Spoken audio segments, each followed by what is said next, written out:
이번 시간에 여러분들 교재 34페이지에 보시면 9번에 용도 지역하고 나오죠? 34페이지 기본서 거기 9번에 용도 지역하고 나옵니다. 그럼 용도 지역 그 밑에 용도 지구 다시 그 밑에 용도 구역 순서대로야 용도 지역 다음에 용도 지구 그 다음에 용도 구역 이렇게 오셔야 돼요. 먼저 용도 지역이라는 게 뭘까? 자 한마디로 말하면 끼리끼리 유유상종이라고 아까 말씀드린 적이 있었어요. 다 이렇게 보죠. 어떤 건물을 짓는데 여기다 초등학교를 하나 지었어요. 초등학교 옆에다 뭐 졌죠? 거기다 러브호텔을 지었습니다. 이쪽으로 뭐 졌죠? 거기다가 나이트클럽을 지었습니다. 그러면 초등학교 옆에다 러브호텔 짓고 나이트클럽 짓고 뭐 하자는 얘기야? 무슨 초등학생들 조교육 시킬 일 있습니까? 말도 안 되는 거죠. 그럼 어떻게 하자는 얘기야? 초등학교인데다 그런 건 아니잖아. 그런 어떻게 보면 청소년들에게 위해시설 들어오면 안 되겠죠? 그럼 어떡하자? 그렇다고 러브호텔이나 또 나이트클럽 같은 게 필요 없는 게 아니잖아. 그건 그거대로 들어갈 지역에다 설치하고 여기는 여기대로 들어갈 시설을 설치하자. 그래서 이렇게 짓는 얘기야. 사람들이 이쪽은 주로 주택 위주로 짓자. 그럼 주택 짓는 지역은 주로 뭐라 하자? 그건 주거지역을 하자. 그렇다고 주거지역에 꼭 주택만 짓는다? 그건 아니죠. 예를 들어서 집만 다 때려졌어. 주거지역이라고. 그런데 점심 때 라면을 끓여 먹으려고 뒤져봤더니 라면이 없어. 어떻게 해야 돼? 잠깐 슈퍼에 가서 라면 사러 가야 되죠? 슈퍼 가려고 나와 봤더니 웬걸? 자동차로 다 2시간을 가야지 슈퍼가 있대. 그런 동네를 무슨 동네란다? 개떡 같은 동네라 하지. 그게 개떡 같은 동네지. 그게 동네입니까? 따라서 거기다 단독주택만 짓는 게 아니고 거기다 뭐 있어야 돼? 슈퍼 같은 거는 일부 지어야지. 사람들이 생활하는데 편리하죠? 유유상종이라는 게 바로 그런 겁니다. 주택 위주로 짓면서 필요한 시설 거기다 짓고 여기는 상가나 사무실 위주로 짓고 여기는 공장 위주로 짓고 여기는 녹지로서 그냥 보존하자. 그럼 이런 데를 주거죠? 이런 데를 상업죠? 이런 데를 공업죠? 이런 데를 녹지지역이라 하자. 이와 같이 전 국토를 나누는데 이렇게 나누는 걸 뭐라 부른다? 한마디로 용도지역이라고 부르고 용도지역은 크게 보면 도시지역, 관리지역, 농림지역, 자연행위지역 이렇게 나누고 다시 지금 말했던 도시지역은 주거지역, 상업지역, 공업지역, 녹지지역 나눠지고 이런 식으로 다 세분화시키면 이 용도지역이라는 게 몇 가지가 되냐? 나중에 정리해요. 21가지가 나옵니다. 그래서 용도지역은 21가지를 구별해 놓고 이런 용도지역에서는 이런 거침을 져라. 이런 용도지역에서는 이런 거침을 져라. 이렇게 정해진다는 얘기죠. 따라서 용도지역이 하는 역할, 그게 핵심이야. 용도지역이란 토지의 이용 및 건축물의 용도, 건폐율, 용적률, 높이 등을 뭐하기 위해서 제한하기 위해요. 용도지역을 지정한다. 그래서 여러분들 교재 9번에 보면 용도지역이란 첫 번째 줄 핵심이야. 토지의 이용 및 그 위에다 건축물 짓는데 건축물의 용도, 건폐율, 용적률, 높이 등을 뭐하기 위해서 제한이라는 단어가 핵심 단어죠. 건폐율, 용적률에 관해서는 좀 이따 다시 저 뒤에서 나중에 나올 거니까 그때 보도록 하고 자, 그건 다음 주에 볼 거야. 그래서 용도지역이란 왜 지정한다? 토지의 이용 및 건축물의 용도나 건폐율이나 용적률이나 높이 같은 걸 각 용도지역마다 니들 멋대로 해서는 안 돼. 여기서는 요런 거로, 여기서는 요런 식으로, 여기는 요런 걸 하라. 라고 이렇게 제안하는 걸 한마디로 말한다? 용도지역이라고 그러고. 그럼 용도지역은 왜 지정할까? 목적이 나오죠. 거기 토지를 경제적, 교육적으로 이용하고 공공분대 징지를 도모하며 증정 나오는데 그런 거 하나도 중요하잖아. 그런 건 중요하고. 맨 마지막 서로 중복되지 아니하게. 그 말이 중요해. 용도지역끼리는 서로 중복되지 아니하게. 다시 말하면 주거지역과 상업지역이라는 건 겹쳐서 지정될 수 없다는 얘기야. 상업지역하고 공업지역도 중복돼서 지정될 수 없다는 뜻이죠. 서로 겹쳐서 지정하는 거 안 된다. 용도지역끼리는 서로 중복 지정이 불가하다는 거 이게 중요한 겁니다. 그래서 도시군 관리구역으로 결정하는 거. 그럼 용도지역을 어디다 지정하거나 변경하는 건 아까 말한 도시군 관리구역으로 결정해서 그렇게 용도지역 등을 지정하라. 이 말도 아직은 못 알아들어. 도시군과로 결정한다는 게 무슨 말이야? 그건 나중에 도시군관리 수립이라는 절차를 알아야지 그 말귀를 알아들으니까 지금은 용도지역은 왜 지정하니? 토지의 이용 및 건축물의 용도나 건폐율, 용적률, 높이 등을 니들 마음대로 짓지 마. 토지용 네 마음대로 하지 마. 건물 짓는 거 네 마음대로 짓지 마. 이렇게 건물 같은 거 네 마음대로 짓지 말라고 뭐하기 위해서 제한하기 위해서 용도지역을 지정하고 용도지역 자기들끼리는 서로 중복되게 지정돼서는 안 된다는 것 거기까지죠. 반면에 용도지역만 갖고 될까? 자 여기 보시죠. 여기가 일반 상업지역이래. 자 서울특별시 현재 지도입니다.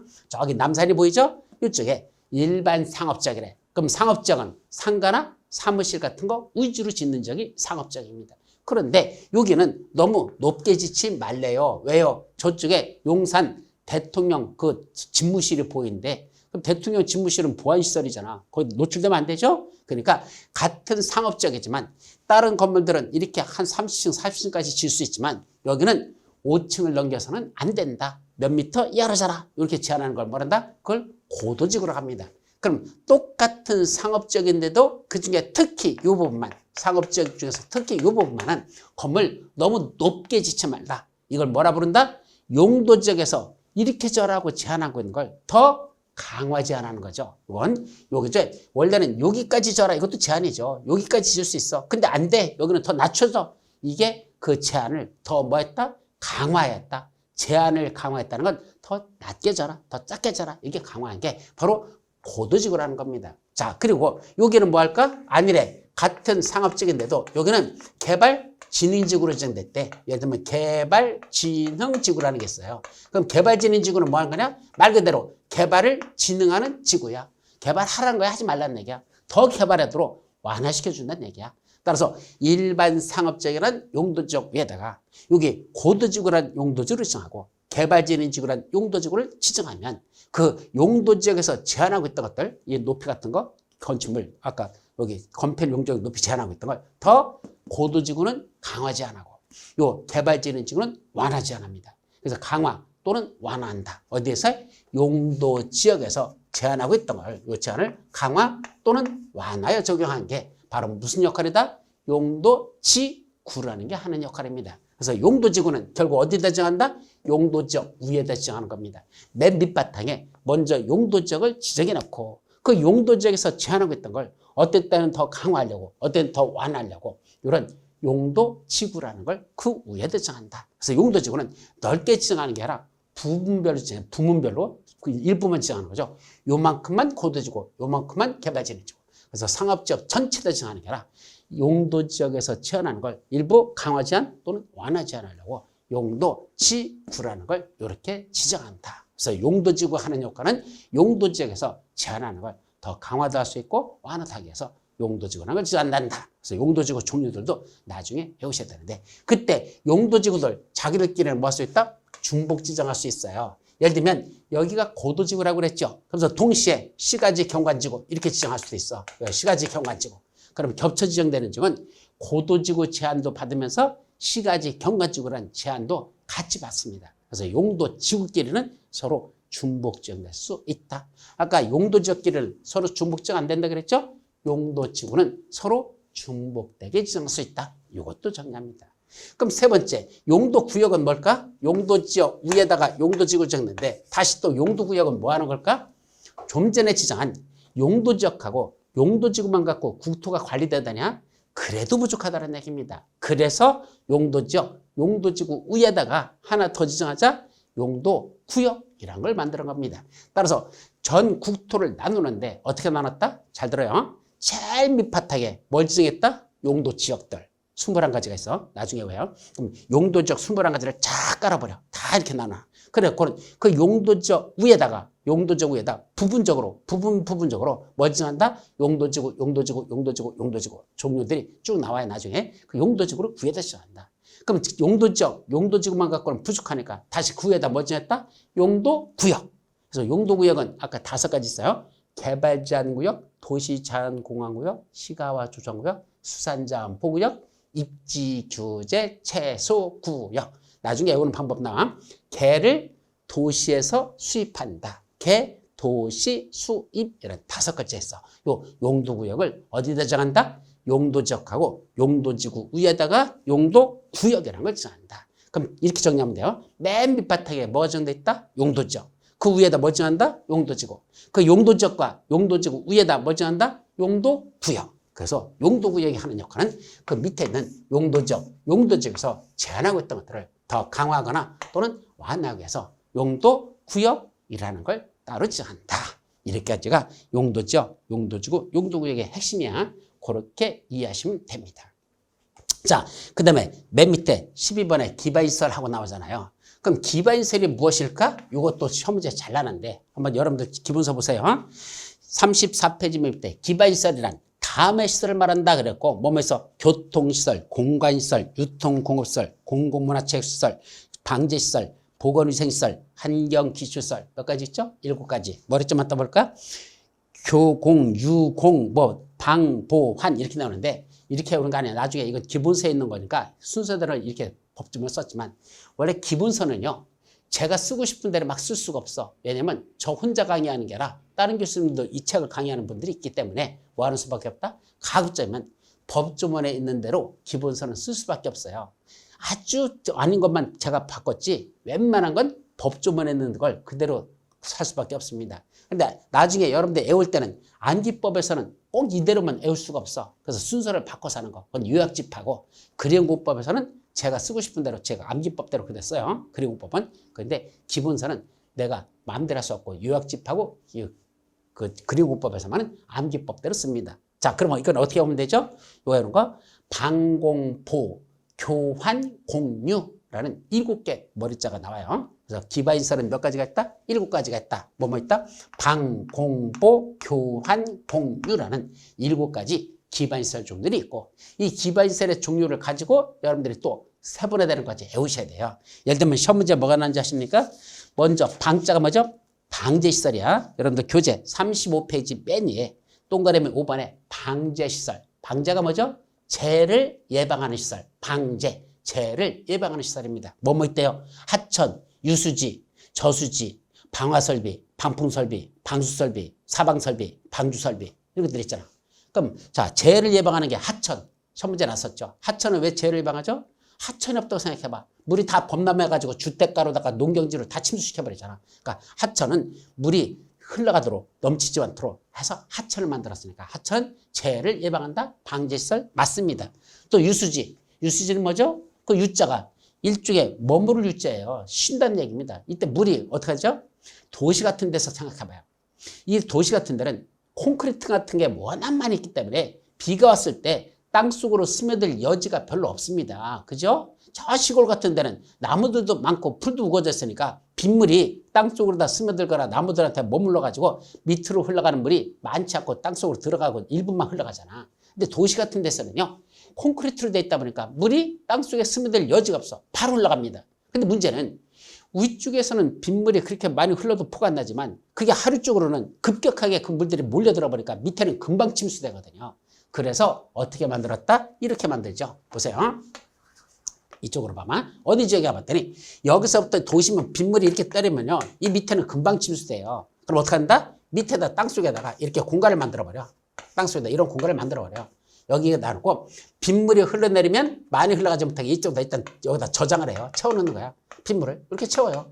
그럼 여기 들어차는 동안은 밑으로 흘러가는 물은 줄어들잖아. 그래놨다가 나중에 비가 끝이져요? 그러면 여기 있는 물들 뭐 하면 돼? 저 쏟아내는 거야. 쫄쫄쫄쫄쫄 해서 다 배워버려. 그리고 나중에 비 많이 오면 또 채우고 비 이제 그치면 다시 또 흘러내리고 그래서 물의 흐름을 일정 조절하는 거 이런 게 바로 유수지가 하는 역할들이 이런 거죠. 다 재해를 예방하려고 유수지 같은 걸 만든 겁니다. 자, 저수지도 저수지 없으면 논두렁 같은 거 밭두렁 다 휩쓸려 내려가서 그냥 하죠. 근데 저수지 관리를 잘못해가지고 또 뚝이 터져가지고 또 재난이 오는 경우도 있지만 어쨌든 저수지가 하는 건 물이 급격하게 하루 쪽으로 흘러내려가면서 농경지가 침수되는 걸 막으려고 저수지라는 걸 만들어 놓은 거죠. 방화, 방풍, 방수, 사방설비. 사방설비라는 건 산세태 같은 거 나지 않게 그걸 이제 방지하려고 설치하는 것들. 그 다음 방조설비라는 이 조자는요.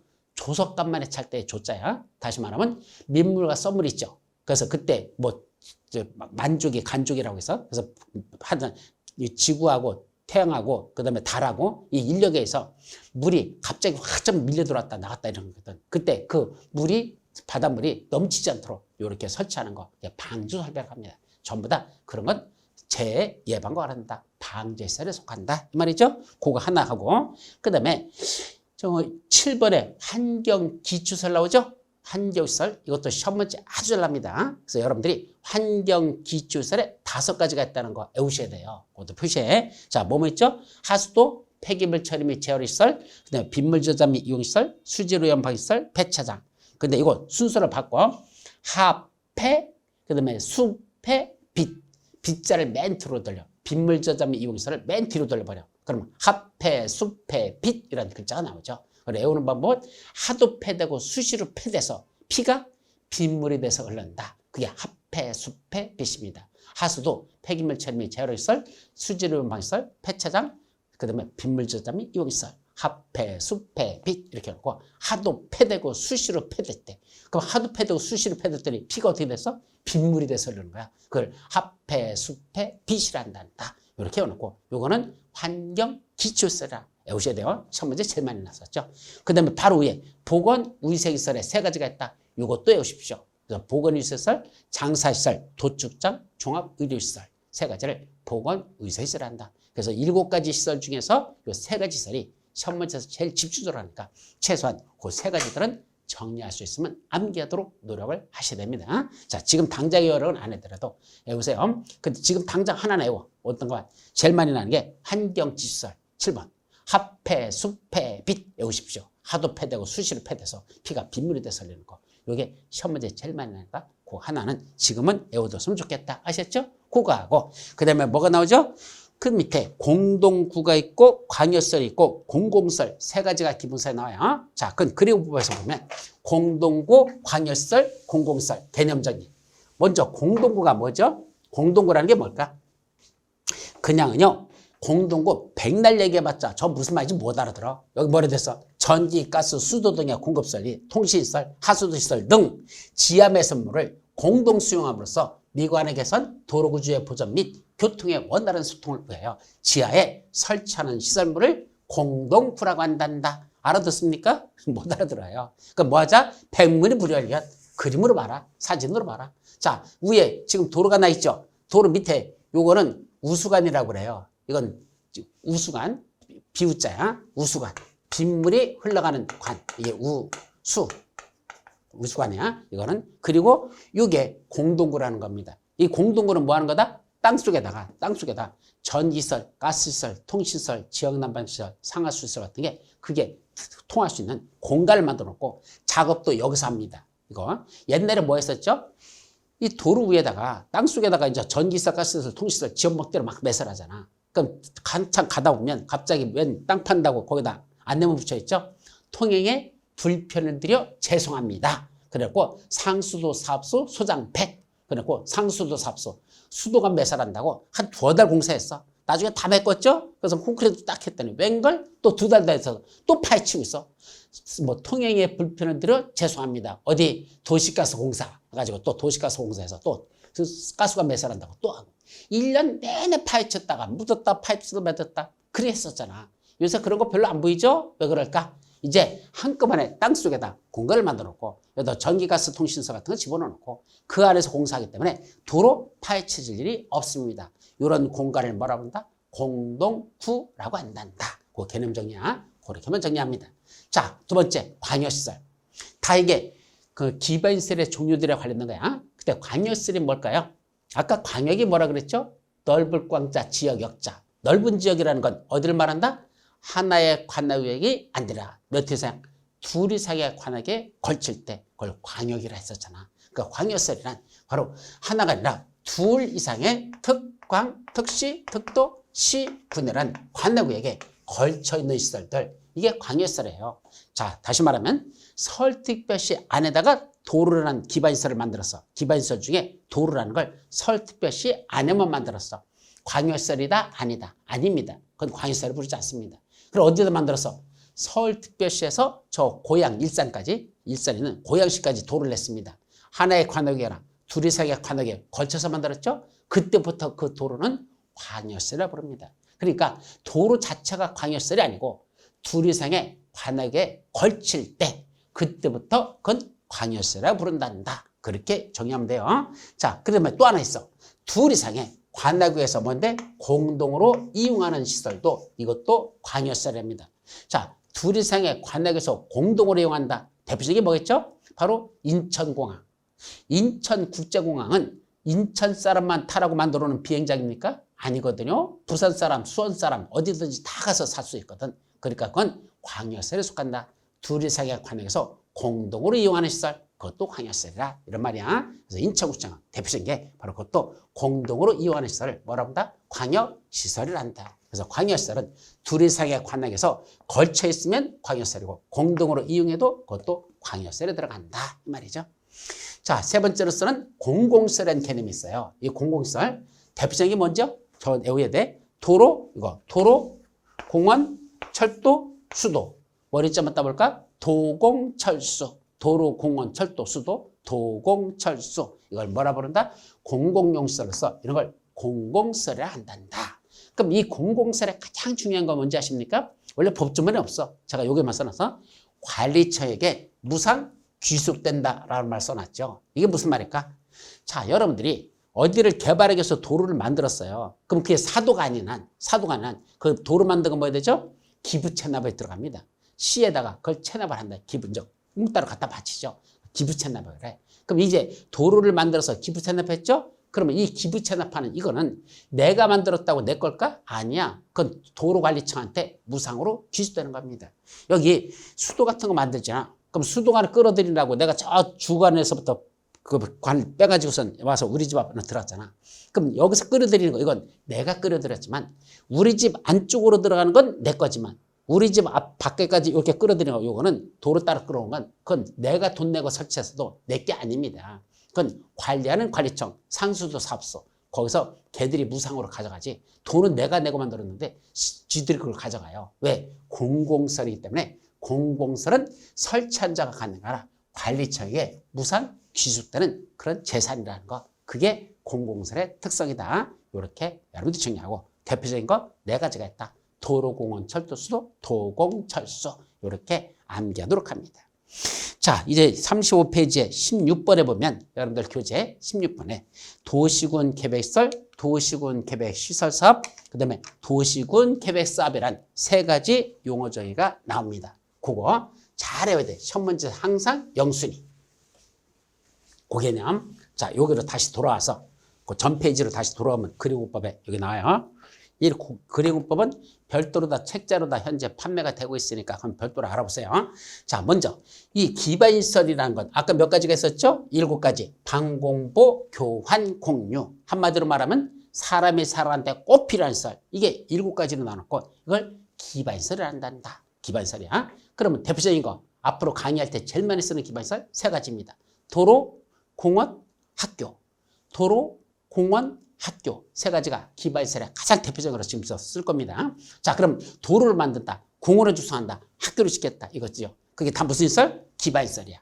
그런데 그런 도로, 공원, 학교를 구체적으로 어떤 위치에다 어떤 장소다 그런 걸 설치하겠다고 계획을 수립합니다. 그 계획이 무슨 계획일까?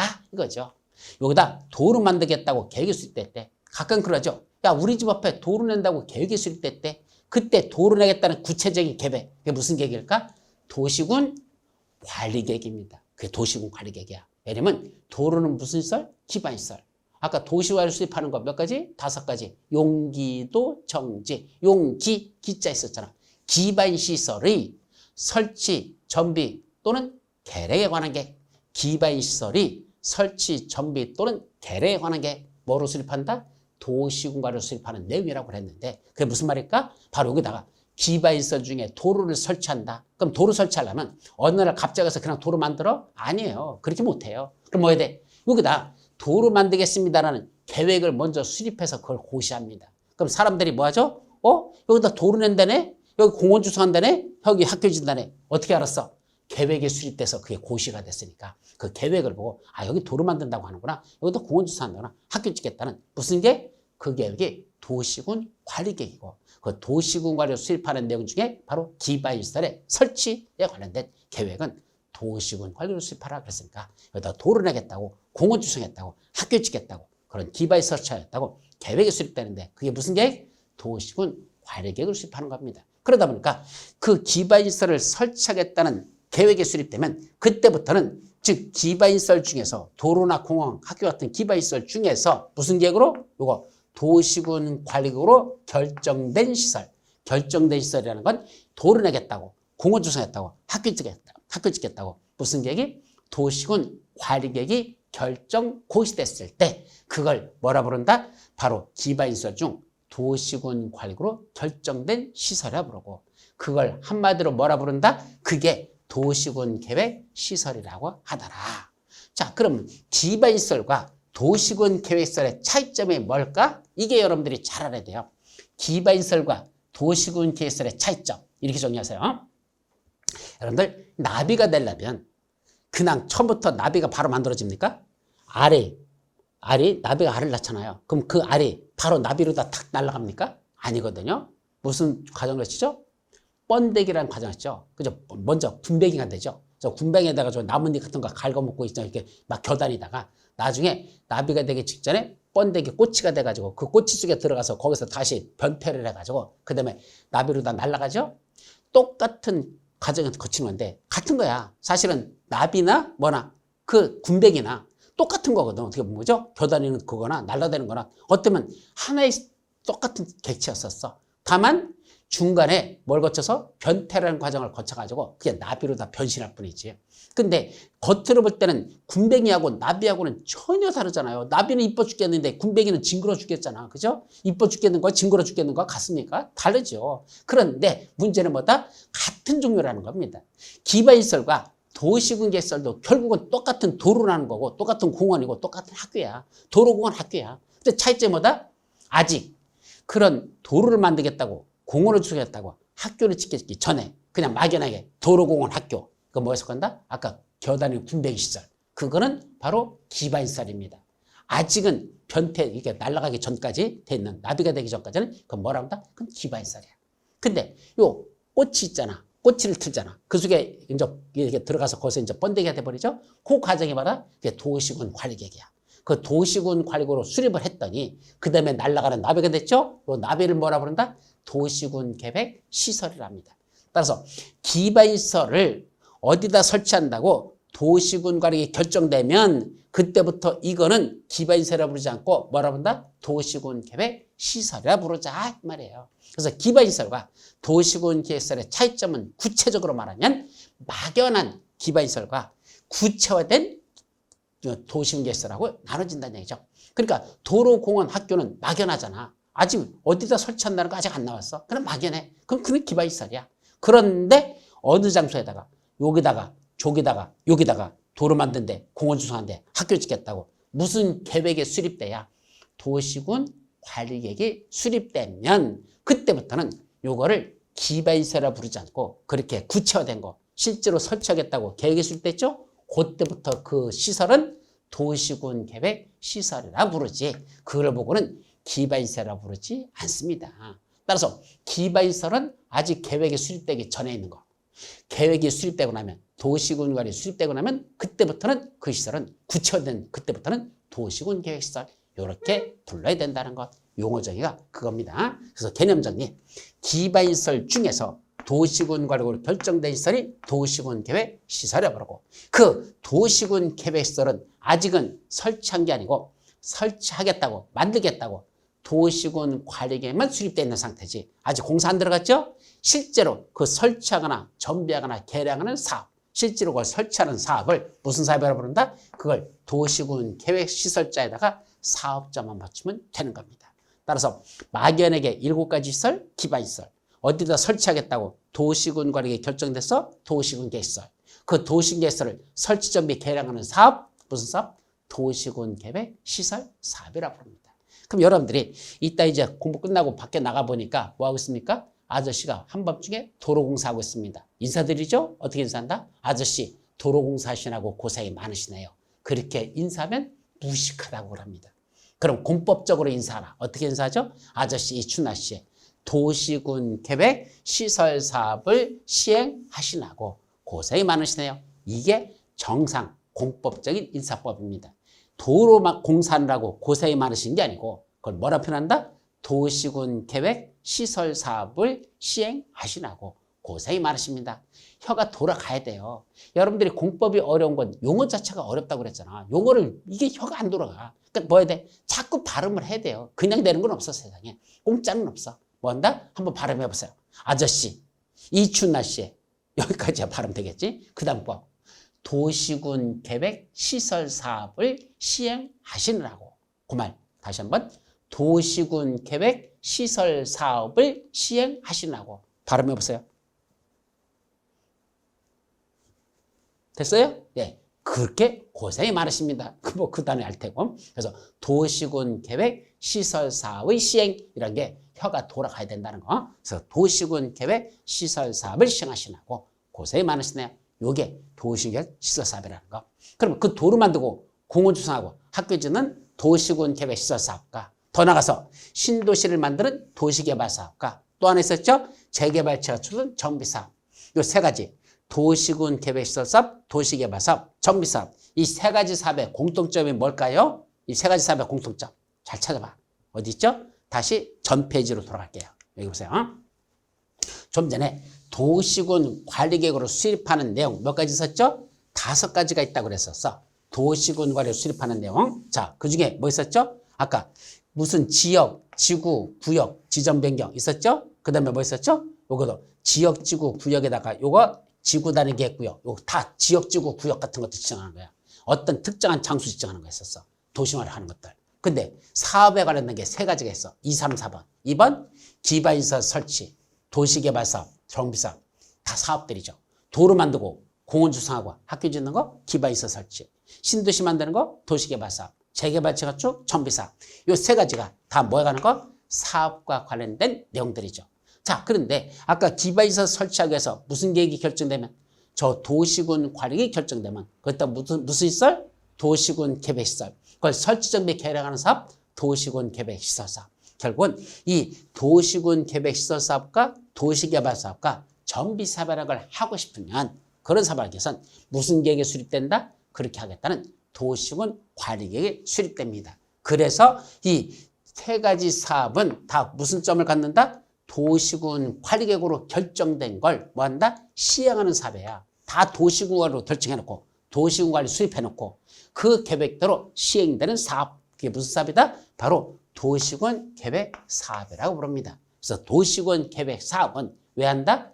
도시군 관리로 결정된 걸 시행하는 사업인데 몇 가지가 있다고? 3가지. 도시군 계획 시설 사업, 도시개발 사업, 정비사업.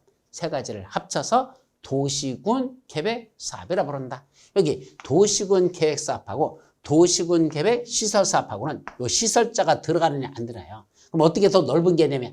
도시군 계획 사업이 더 넓은 개념입니까? 도시군 계획 시설 사업이 더 넓은 개념입니까?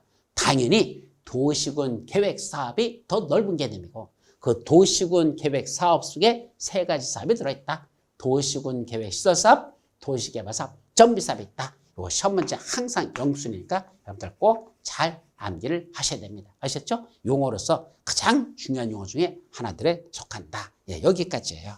자, 그래놓고 이제 여러분들 교재 다음 페이지 보면 도시군 계획 사업 시행자가 있더라. 아까 이거 사업을 시행하는 사람들 도시군 계획 시설 사업 시행자, 도시개발 사업 시행자, 정비 사업 시행자 그런 사업을 합쳐서 도시군 계획 사업 시행자라 부른다. 뭐 그건 중요한 거 아니고 시험 문제 날 건덕지 아니야. 그런 게 있다. 정도만 하면 됩니다.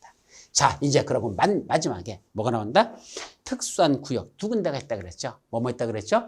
자, 아까 특수한 구역 2군데 바로 개발밀도 관리구역, 기반시설, 부담구역이란 2가지 구역이 있다 그랬었습니다. 자, 요거 개념적인 한번 볼까요? 이 사진을 이해할 줄 알아야 돼. 그림군법을 만든 이유는 공법이 워낙 어려우니까 여러분들이 실무에서 접하지 못했으니까 실제로 이런 게 어디에서 벌어지는 일인지 어디에다 하는 건지 이건 사진을 통해서 한번 보시면 좋습니다. 자, 여기 봤더니 주변은 이미 건물들이 가득 차 있어. 주변이 이미 다 개발됐어. 건물들이 가득 차 있어요.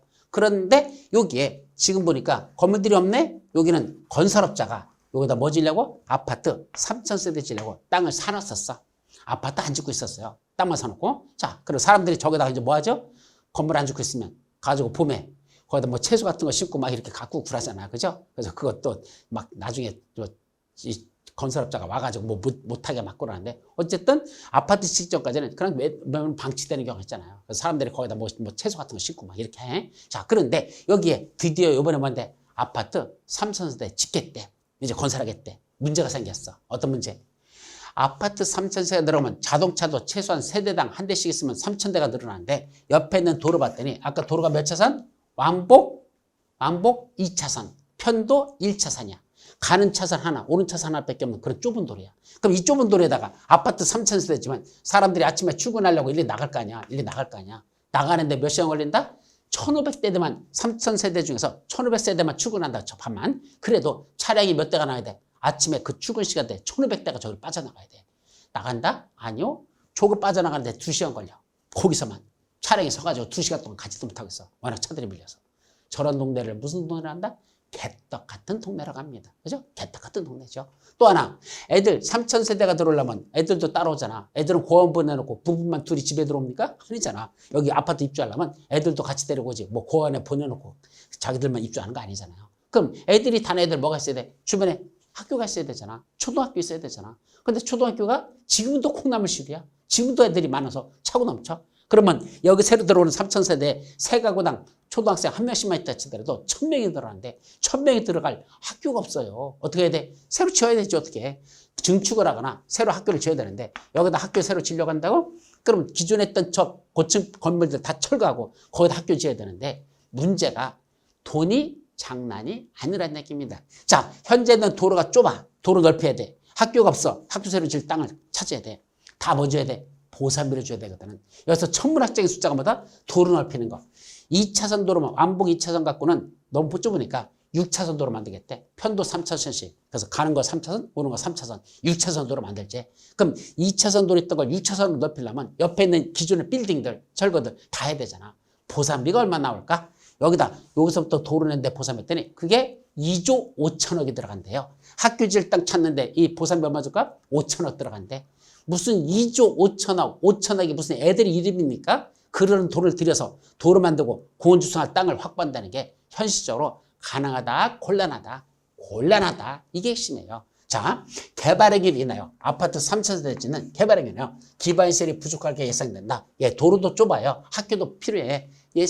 그래서 부족한 게 예상돼. 그럼 뭐 하면 되죠? 새로 만들어면 되는데 문제는 그 보상비가 천문학적으로 들어간다는 얘기야. 개발된 지역이니까. 그래서 기반시설가 결국은 뭐다? 곤란하대. 도로 못 넓혀요. 학교 지을 수 없어. 그게 곤란한 거죠. 그러면 뭐 하자? 할 수 없어. 아파트 짓는 거 크게 지켜야 한다? 작게 지켜야 한다? 작게 지켜야자.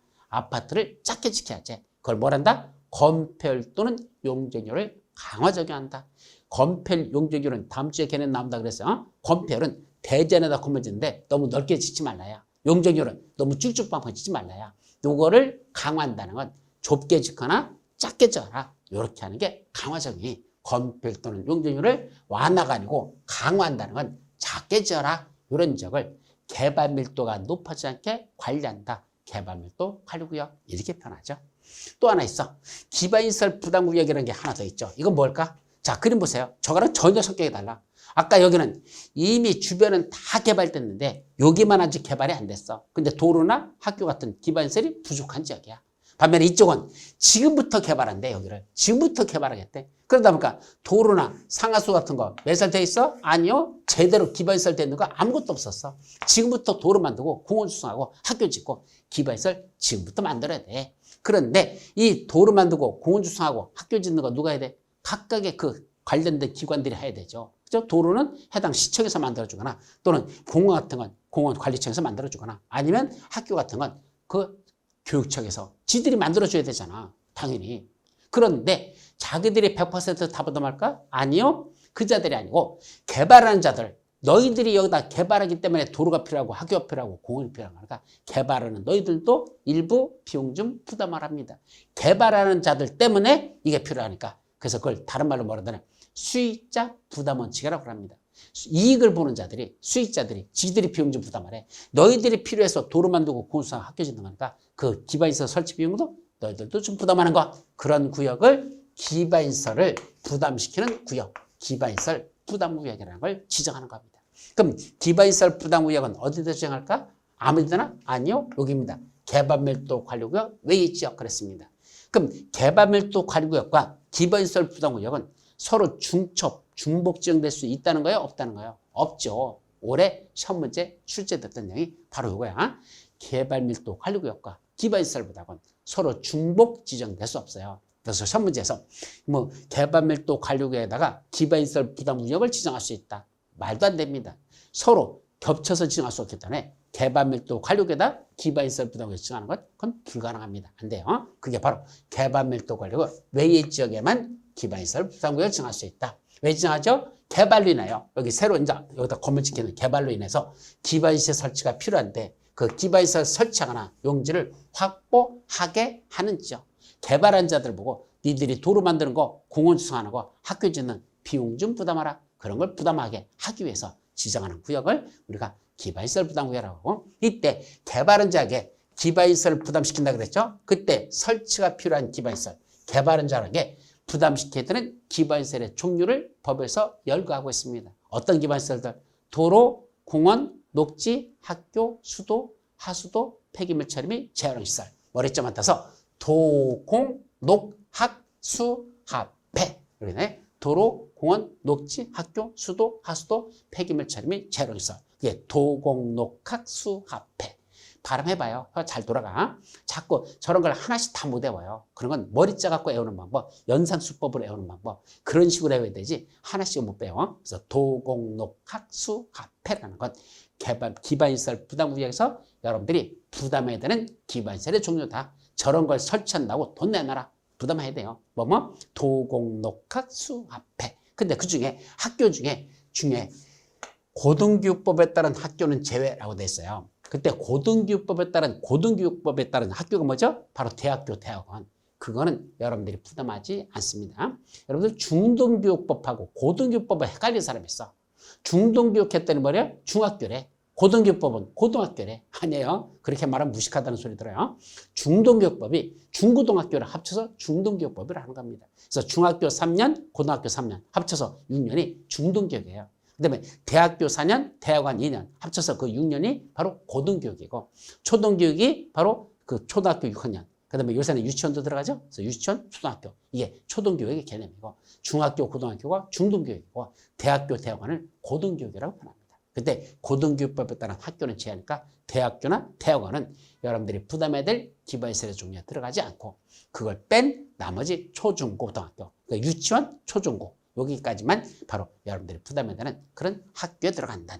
이게 기반시설 부담에서 여러분들이 부담하는 기반시설의 종류다. 여기까지만 여러분들이 기억합니다. 아셨죠? 자, 여기까지 하고 마지막 36페이지 맨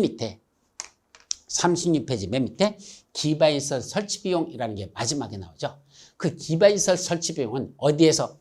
기반시설 부담구역 안에서 아까 여러분들이 부담해야 되는 그 종류들, 어떤 행위를 하는 사람만 부담시킬까? 바로 건축물의 단독주택 및 숙박시설 등 그런 걸 짓는 사람들이야. 그분들의 무슨 행위할 때만? 신축하고 증축 행위하는 자에게만 부과시킵니다. 다시 말하면 요 안에다가 건물을 짓는데 일정한 건축물을 뭐하는 자만 신축 행위하는 거고 증축 행위하는 것만 부담시키지, 개축, 재축, 이전, 배수선, 용도 변경 이런 건 부과 대상이 안 됩니다. 그래서 무슨 행위만 부담시킨다? 신축행위하고 증축행위하는 자에게만 기반시설 설치 비용을 부과시키지, 그 안에서 기존에 있던 건축물을 고쳐 짓는 거 이런 분들은 부과시키잖아요. 새로 짓거나 더 크게 짓는 사람들, 새로 짓거나 더 크게 짓는 신축하고 증축행위만 부과하지, 나머지들은 어떤 행위를 하든지 부과 대상자가 안 된다는 거, 기반시설 설치 비용이 부과 대상이 아니라는 거, 그렇게까지만 기억합니다. 자, 이제 다음 페이지에 보시면 뭐가 나오죠? 여러분들 교재 먼저 더 끝나서 좀 들어가서 38페이지 한번 보십시오. 기본서 38페이지에 각종 계획의 위계질서라는 게 나옵니다. 그래서 계획의 위계질서라는 건 뭐냐면, 계획도 상위계획이 있고 하위계획이 있어요. 수많은 계획들이 수립되는데 그 수많은 계획들이 서로 부딪히잖아. 여기서 수립한 계획하고 여기서 수립한 계획이 서로 달라. 그러면 교통정리 해야 되잖아요. 어떤 게 우선할까? 그런 것들을 만들어야지 계획도 위계질서가 있는 겁니다. 그럼 최상위 계획이 뭐죠? 바로 국가계획입니다. 국가계획 밑에 있는 게 뭐죠? 광역도시계획입니다. 광역도시 밑에 있는 게 도시군 계획이고, 다시 도시군 계획은 도시군 기본계획과 도시군 관리계획으로 이렇게 구분돼서 밑에가 하위계획이고 위에 있는 게 상위계획, 이렇게 나눠지는 거야. 그럼 법조문에 보면 여러분들 책에 38페이지에 첫 번째 보면 무슨 계획하고 무슨 계획하고 요거 광역도시계획과 봐요. 도시군 계획, 사실 두 가지를 합친 거죠. 그래서 광역도시계획과 도시군 계획은 위에는 국가계획에 부합하여야 한다라고 돼 있고, 그 광역도시계획과 도시군 계획이 위에는 국가계획에 부합하지 아니하면, 서로 다르면 그때는 국가계획의 내용이 우선한다. 라는 게 첫 번째 나오죠. 자, 두 번째는 이거 도시군 기본계획하고 광역도시의 관계를 다루고 있습니다. 두 번째는 자, 밑에 있는 도시군 기본계획은 이미 자기 관역에서 이미 수립되어 있는 광역도시계획에 뭐 된다? 부합하여야 한다. 그래서 도시군 기본계획은 위에는 광역도시계획에 부합하여야 된다. 서로 다르다? 그때는 광역도시계획 내용이 우선한다라는 거, 요 말들용이. 그래서 다시 한번 광역도시계획 및 도시군 계획은 위에는 국가계획에 부합해야 되며 서로 내용이 다르면 그때는 국가계획 내용이 우선한다. 또 광역도시에 수립되어 있는 지역에서 도시군 기본계획을 수립할 때는 그 도시군 기본계획은 광역도시에 부합해야 되고 서로 내용이 다르면 광역도시계획 내용이 사회계획의 내용이 우선한다는 거. 이것도 여러분들이 잘 기억할 핵심적인 내용이 되겠습니다. 자, 그 두 가지만 기억하고 나머지 두 가지 뭐 도시군 계획의 지위, 도시군 기본계획 지위도 시험 문제는 거의 나지 않아요. 그래서 그거는 그냥 읽어보는 정도로만 하시기 바랍니다. 자, 마지막 39페이지에 국토의 용도 구분이라는 게 나오죠. 국토를 용도에 따라서 나누자요. 어떻게 나누죠? 크게 도시지역, 여기 관리지역, 여기 농림지역, 여기 자연환경 보전지역. 국토를 크게 나누는 거야. 도시지역, 관리지역, 농림지역, 자연환경 보전지역. 그리고 도시지역은 뭐 하는 지역? 인구와 산업이 밀집되거나 밀집이 예상되는 지역. 예, 도시지역이 뭐니? 라고 물으면 간단해. 인구와 산업이 밀집되거나 또는 밀집이 예상되는 지역도 예상되는 지역까지도 일정함치 도시지역으로 보자. 이렇게 돼 있죠. 반면에 관리지역이란 도시지역도 아니고 농림지역도 아니고 자연환경보전도 아니면서 그게 각각 준하여 관리할 필요가 있는 지역. 도시지역, 농림지역, 자연환경보전지역, 도시지역, 농림지역, 자연환경 준하여 관리할 필요가 있는 지역을 관리지역을 합니다. 그래서 관리지역을 다시 말하면 완충지대라고 그래요. 완충지대. 도시지역도 아니고 농림지역도 아니고 자연환경보전지역 그 중간지대, 가운데지대, 그 가운데 완충 역할을 하는 지역을 우리가 관리지역을 한다. 이런 뜻이고요. 그럼 농림지역은 주로 어디다 지정할까? 예, 농림지역은 주로 지정되는 게 농지법에 나오는 농업진흥지역이나 산지관리법에 있는 보전산지들. 그래서 농지법에 있는 농업진흥지역, 산지관리법에는 보전산지 있죠. 그런 데를 주로 농림지역으로 정합니다. 그럼 농림지역에서는 뭐 할까? 농림법을 진행시키고 산림을 보전하는 지역입니다. 그래서 농림법의 진흥과 산림을 보전해서 농림지역을 정하는데 주로 어디다 정한다? 농지법에 나오는 농업진흥지역, 산지관리법에 나오는 보전산지 이런 데를 주로 농림지역으로 지정하죠.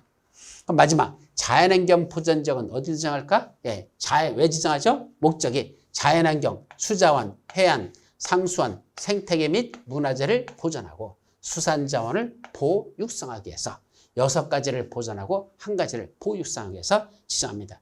그때 이거 자연환경, 수자원, 수자원하고 수산자원하고는 좀 달라요. 수자원은 물 자체가 자원인 거죠. 수산자원은 물속에서 우리가 캐내는 것들, 그런 예를 들면 고기라든지 또는 해산물이라든지 이런 것들은 수산자원이야. 그래서 수자원은 물 자체를 말하는 거고 수산자원은 그 물속에서 우리가 이렇게 획득할 수 있는 그런 자원들, 수산자원 이것들은 보전하고 보유성한다 이렇게 나눠져 있죠. 그래서 머리 잘못하면 자수해 상생문 무슨 말이죠? 간첩보고 하는 소리입니다. 간첩보고 자수해 서로 살 수 있는 문을 찾아고 상생문 서로 살 수 있는 문 상생문이 그 뜻이야. 그래서 자수해 간첩보고 하는 소리야. 자수해 우리 서로 살자. 자수해서 광명 찾자 이 말이에요. 그게 자수의 상생문이라고 부른다. 그런 것들은 보전하고 수산자는 보육성하는 걸 자연환경 보전지역이라고 한다. 그래서 이런 건 기본적인 개념. 시험 문제가 잘 나는 건 아니야. 기본적인 개념으로서 국토에 관련된 4가지 개념 정리는 해두시기 바랍니다. 자, 여기까지가 이번 시간 여러분들이 볼 내용 끝났죠. 그래서 이번 시간 했던 거 한번 또 간단하게 정리를 해볼까요? 자, 이번 시간 개념 정리 어디부터야? 여기서부터죠. 자, 먼저 국토를 크게 나누자. 뭐로 나눈다? 용도지역. 그 다음에 용도지구. 다시 그 위에 용도구역을 지정한다. 그래서 맨 밑에 용도지역이 하는 역할, 토지의 이용 및 건축물의 용도, 건폐, 용적률, 높이 등을 제한하기 위해서 용도지역을 지정하고 용도지역들끼리는 서로 중복 지정될 수 없다. 그럼 용도지역 지정만 갖고 국토가 관리될까? 부족해서 용도지역 위에다가 뭘 지정한다? 용도지구라는 걸 지정하자. 그래서 용도지구가 하는 역할은 용도지역에서 제한하고 있던 것들을 더 강화하거나 완화 적용하기 위해서 용도지구를 용도지역 위에다 지정하고 그 용도지구는 서로 지들끼리 중복 지정할 수 있습니다. 근데 용도지역만 갖고는 국토관리가 부족하니까 그 위에다 용도구역을 지정하자. 그래서 용도구역이 하는 역할은 용도지역 및 용도지구에서 제한하고 있던 것들을 더 강화 또는 완화하기 위해서 용도구역을 지정합니다. 자, 그래놓고 그 다음 페이지에 보시면 공동구 등 각종 용어가 있었죠. 그래서 공동구, 광역시설, 공공시설이 된 개념 정의가 바로 나오죠. 그래서 공동구란 지하 땅속에다 전기시설, 가스시설, 통신시설, 지역난방시설, 하수도 같은 시설을 공동으로 매설한 공간, 여기를 공동구라고 한단다. 반면에 광역시설이라는 건 둘 이상의 관할구역에 걸치거나 또는 둘 이상에 관해서 공동으로 이용하는 시설들을 다 뭐라고 한다? 이런 걸 광역시설이라고 한단다. 그리고 공공시설이라는 건 도로, 공원, 철도, 수도, 도공철수 이런 건 공공시설로서 이건 설치하면 관리하는 관리청에게 무상 귀속되는 게 공공시설의 특성이다. 그래서 공공시설은 설치한 자가 아니라 관리하는 관리청에 무상된다. 자, 사람이 사는데 꼭 필요한 시설이 뭐랬죠? 기반시설이라고 그랬어요. 그래서 기반시설은 몇 가지가 있다? 7가지 종류. 여러분들 책에 보면 그 중에 지금은 꼭 해야 되는 건 뭐냐고 그랬죠? 환경 기초시설은 암기지 마시라 그랬어요. 그래서 환경 기초시설 몇 가지 있다? 5가지. 합폐, 수폐, 빛. 하도 폐되고 수시로 폐돼서 피가 빗물이 돼서 그러는 거. 그래서 하수도, 폐기물 처리 및 재활용시설, 수질오염 방지시설, 폐차장, 그 다음에 합폐, 수폐, 빛, 빗물 저장 및 이용시설. 이런 것들이 있는데 이런 것들은 환경 기초에 속한다. 근데 이런 기반시설 중 도시군 관리구로 결정된 걸 무슨 시설이라고 부른다? 기반시설 중 도시군 관리구로 결정된 시설을 도시군 계획 시설이라고 부르고 그 도시군 계획 시설을 설치제 및 개량하는 사업을 도시군 계획 시설 사업이라 부른단다. 그래서 아저씨들이 밤중에 도로공사하고 있으면 인사드리라. 아저씨 이 추운 날씨에 도시군 계획 시설 사업을 시행하시라고. 고생이 많죠? 그럼 그 도시군 개설 사업과 신도시를 만드는 도시개발 사업과 재개발 재건축 같은 정비 사업 3가지 사업을 합쳐서 공통점 도시군 관리계획으로 정한 걸 시행하는 사업으로서 도시군을 시행하는 사업으로서 그걸 한마디로 무슨 사업이라고 한다? 3가지를 합쳐서 도시군 계획 사업이라고 부른다. 그게 도시군 개사업이죠. 자, 그 다음에 나가서 기반시설 설치와 관련된 특수한 구역 2가지가 있다 그랬죠. 그래서 첫째 개발밀도 관리구역, 두 번째 기반시설 부담구역. 그래서 개발밀도 관리구역이란 개발로 인하여 3,000세대 아파트 짓는 개발로 인하여 기반시설이 부족할 게 예상된다. 도로도 필요하고 학교도 부족하다. 그런데 설치하려 했더니 비용이 천문학적으로 들어간다. 기반 설치가 곤란하다. 그럼 뭐하자? 건폐율 또는 용적률을 강화함으로써 건물을 작게 지어라. 예, 한마디로 건물 작게 지어라. 이런 지역을 우리가 개발밀도 관리구역을 한다. 자, 두 번째는 지금부터 개발이 시작돼. 근데 여기는 어디다 한다? 개발밀도 관리구역 외의 지역에서만. 그러니까 개발밀도 관리구역과 기반시설 부담은 절대로 서로 중복 지정될 수 없다는 게 핵심이고 그때 이 안에서의 개발로 인하여 기반시설 설치가 필요해. 근데 설치에 소요되는 비용을 누가 부담하라? 너희들이 부담하라. 그때 설치 필요한 기반시설의 종류는 도공녹학수합회, 도공녹학수합회 시설들인데 그중 학교 중에 대학교는 여러분들이 부담하지 않는단다. 이런 걸 우리가 기반시설 부담으로 정한다. 그 안에서 기반시설 설치 비용을 부과시킨다 그랬죠. 그 기반시설 설치 비용은 무슨 행위하는 자만 일정한 건축물을 신축하는 거하고 증축행위하는 자. 다른 자들은 부담시키죠. 신축행위, 증축행위하는 자들에게만 기반시설 설치 비용이라는 걸 부과한단다. 그렇게만 정리하라 그랬죠. 그리고 계획은 위계 질서를 갖는다. 밑에 있는 하위 계획은 위에 있는 상위 계획에 부합하여야 한다. 만약에 밑에 있는 계획이 위에 있는 상위 계획에 부합하지 않는다? 그때는 상위 계획의 내용이 우선한다. 위에 있는 계획의 내용이 우선한다는 거. 그리고 국토를 도시적, 관리적, 농림적, 자연환경보적 이렇게 4가지로 크게 구분할 수 있다. 그래서 각각의 계획, 그 지역들의 특성, 요거까지 여러분들이 정리하도록 합니다. 자, 여기까지가 바로 맨 앞에 총설 부분에 관한 강의가 다 끝났습니다. 자, 이제 본론 내용에서 첫 번째 뭐가 나죠? 계획대로 나오는데 계획에 몇 가지가 있다? 3가지가 있다. 무슨 무슨? 바로 광역도시계획, 도시군 기본계획, 도시군 관리계획. 그 내용들에 관해서는 다음 시간부터 살펴보도록 합니다. 여러분 수고하셨습니다.